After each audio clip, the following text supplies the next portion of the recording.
Karenni taungda Myanmar Junta gi lanmi kaya sopa nangkre. Myanmar gi Karenni state resident force tingna landa bada Myanmar Junta gi lanmi sing chauna sopa nangle haina military junta gi mayokta leiba source amana phongdoragli. Karenni army gi general oina lanmi singbu senariba colonel phona hengna resident force singna Salwin Turel gi nopok thangba sarukta leiba Bangla khai taungda leiba junta lenga ki operational command gi mathakta landa chathaki ba landa aduda operation command asibu ngak cheliba outpost ani su khudum chanba ngamkiba loinana resistant force singna afaba makhal gi khulai yauna landa kiba junta lanmi kun sikiba loinana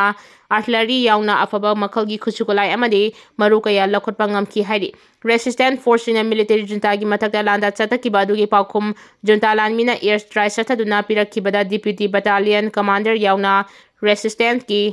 fighter manga siki haidi Myanmar Junta lanmi singna lebak popagi nimit yungba matungda kayaha chan border da leiba loiko dagi loilemle tamna sangthilaki hana lumduna leiramba Karenni resistant force singna landa adu chathakibani haidi thaudo adu da military junta gi lanmi asopan nangkiba du chapchana masing khangdrabaso nomai daradi fangore haina colonel phona phongdorakre Karenni state ki Bolakhet township ase light infantry battalion LIB ahum leiriba mafam amani mafam asida LIB la ahunga lising kontratre ka chamri ka kunmapan amasong chamri kontra leiduna military junta gi lanmi singna mapangal kana leiriba mafam amani Myanmar Junta lanmi gi second military command so Bolakhe Yaithit rota LIB sing aduda mathau tawriba singni Karenni amasong Southern Chanted Kalona Bangam Kaida military junta gi lanmi masong mahakachan minariba PAO National Army singna Moibai lamdambu amuk hana khudum chanba ngamnaba resistant force singa akan mamongda Khut thoknakhre hairi UG madi phare ngarang security force na lamsang PS ki manung chanba takhong khunau gi kundaiba lampang manaktagi RPF PLA gi cadre hum phare hairi Police control room gi serol amana haibada farba sengi maming andro khunau Torongtel dagi Salam Amarji sai kunthatared Hizam Anand sai kuntared amasong Sarubam Chara sai kunipane haidi amarom da ngarang su security force na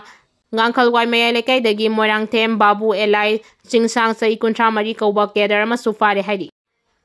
Umang wamang kokthokpa dagi Manipur da environmental crisis tokle lising ani kunmari da puna umang hectare lising tara-taret ka chanipan kokthok tuna manghantak hankre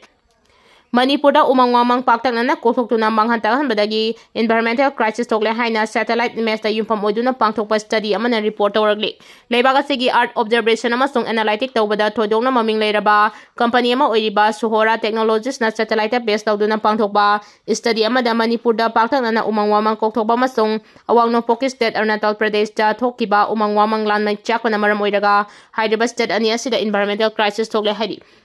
Global Forest Watch na piba report amagi matungina matam amada asukpa asangba umang wamang kaya matik chana leiba made biodiversity gi damang malengge miyamna mitanaramba Manipur haugiba sai lising ani kunmari da umang wamang puna pakchauba hectare lising tara-taret ka chanipan hena manghantakanduna carbon dioxide chaurangna mapan nga chumna taramathoi million metric ton hena puthok nuksita chinsile hairi Hairiba umang wamang kokthokuna fataba carbon dioxide puthokbagi kanglon asi haukiba lising ani amadagi hauduna ngasi fawba leptuna chathari Suhora gi khwaidagi nauba analysis amagi matungina haukiba sai lising ani kunmathoi dagi hauraga lising ani kunmanga fawbada Manipur da puna umang wamang kokthokuna manghantakan kibagi pak chawba se puna Lak ani ga lising taramathoi hectare ne hairi adubu hairiba sai singa sigi manungda mangan kraba umang wamang ching adugi manungda chumnatagi hectare tarahumdoi rom pak chawba mafam chingda amuk hanna upal wapal hogat halakpa thengnari adubu hairiba nauna upal wapal hawbagi sanga si yamna pikpa maramna mamangda upal wapal kokthokuna mangan takhan kraba umang wamang ching adugi